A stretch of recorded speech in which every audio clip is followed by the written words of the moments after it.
Nature exclusive বাংলায় আজ আপনাদের কাছে নিয়ে এসেছি এক ছোট্ট ভিডিও, দ্য লিটল স্প্যারো। চড়াই পাখি আমাদের ছাদে, আমাদের বাড়ির ছাদে উঠোনে দেখা যায়, যা আমরা অনেক আগে দেখেছি বা পুরনো দিনের কথা মনে পড়ে। খুব সুন্দর এই পাখি আমাদের চোখের সামনেই থাকে।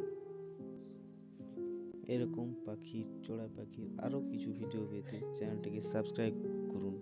অবশ্যই সাবস্ক্রাইব করুন।